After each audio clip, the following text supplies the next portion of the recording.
कृषि महाविद्यालय भुसावर पर ग्रामीण उद्यमिता विकास योजना अंतर्गत कृषि स्नातक विद्यार्थियों ने उच्च तकनीकी खेती के मॉडल बनाकर प्रदर्शित किए। महाविद्यालय के डीन डॉक्टर उदयवांश सिंह ने कहा कि विद्यार्थियों को उच्च एवं गुणवत्तापूर्ण शिक्षा देने के साथ कृषि तकनीकी का प्रचार प्रसार कर किसानों तक पहुंचाना कृषि महाविद्यालय की जिम्मेदारी है। विद्यार्थियों ने जैविक एवं प्राकृतिक खेती, poly house, low tunnel, pre season farming, आदर्श डेयरी, आदर्श गांव, फूड प्रोसेसिंग आदि मॉडलों का प्रदर्शन किया। डॉक्टर उदयवांश सिंह ने कहा कि पीढ़ी दर पीढ़ी किसानों के खेत का बंटवारा हो रहा है, जिससे किसानों की जोत 4 से 5 बीघा तक सिमट गई है। इतनी कम जमीन में किसान के परिवार का गुजारा करना मुश्किल हो रहा है, अतः किसान 1 एकड़ में जमीन में पॉली हाउस लगाएं, लो टनल व प्री सीजन फार्मिंग अपनाएं, साथ ही 4 से 5 अच्छी नस्ल के दुधारू पशु रखें, मुर्गी पालन भी कर सकते हैं। जैविक खेती के लिए वर्मी कंपोस्ट या कंपोस्ट बनाएं, खेत पर रेन वाटर हार्वेस्टिंग स्ट्रक्चर तैयार करें और ऊर्जा हेतु पैनल लगाएं। बूंद बूंद सिंचाई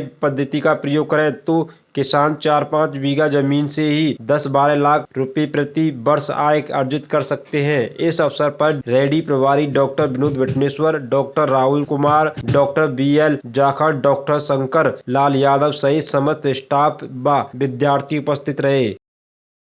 कृषि महाविद्यालय भुसावर पर ग्रामीण उद्यमिता विकास योजना के अंतर्गत विद्यार्थियों ने आधुनिक खेती के तमाम मॉडल प्रस्तुत किए, जिसमें precision farming, poly house, low tunnel, आदर्श गांव, आदर्श डेयरी सहित तमाम ऐसे मॉडल तैयार किए जो आधुनिक खेती के अंतर्गत आते हैं। हमारे किसानों की जोत निरंतर छोटी हो रही है, पीढ़ी दर पीढ़ी ज़मीन का बंटवारा हो रहा है और भरतपुर में एवरेज जो ज़मीन की जोत है वो 4-5 बीघा है। इतनी कम ज़मीन में परंपरागत खेती करके परिवार का गुजारा करना मुश्किल हो रहा है। यदि हम एक पॉली हाउस लगा लें, 4-5 अच्छी ब्रीड की दुधारू पशु रख लें या फिर बूंद बूंद सिंचाई पद्धति अपनाएं, अच्छी प्रोसेसिंग करें, उनका वैल्यू एडिशन करें, तो हम 4-5 बीघा से ही 10-12 लाख रुपए की आय प्रतिवर्ष अर्जित कर सकते हैं।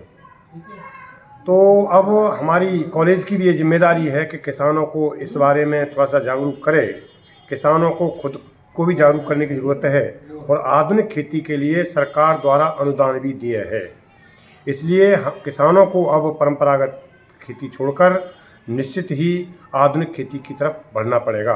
धन्यवाद।